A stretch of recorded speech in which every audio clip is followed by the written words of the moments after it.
Fighting between the Congolese army and the M23 rebels has worsened an existing humanitarian crisis in the DRC, with over 5.5 million people displaced across several provinces. The rising numbers are worrying international humanitarian agencies, which are now speeding up aid delivery. The European Union is the latest one to send aid to some of the hardest hit areas in the DRC.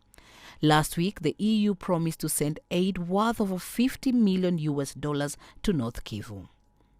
There are 2.3 million displaced people in North Kivu province. There are 5.5 million displaced people in Eastern Congo.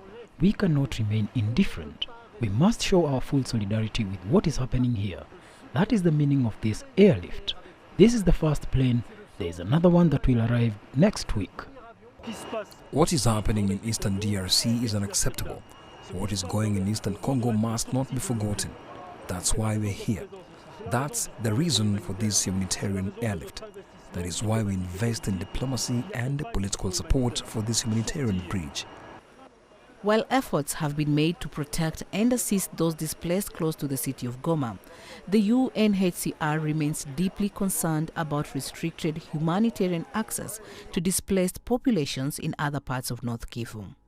The resurgence of violence in the region has displaced over 800,000 people since March of last year, and that's also generating displacement towards the provinces of South Kivu and Ituri.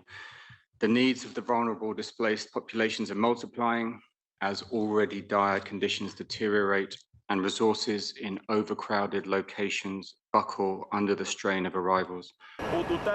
For the moment, the wish of our population is, of course, to receive humanitarian aid. But their wish is to return as soon as possible to their places of origin to feed themselves, treat themselves and house themselves.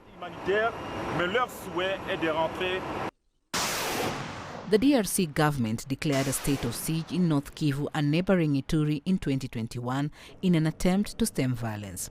A joint Congolese-Ugandan military deployment is also carrying out operations targeting the militia in eastern DRC. But the killings and rebel activities have persisted despite those interventions. Chamhono, CGTN.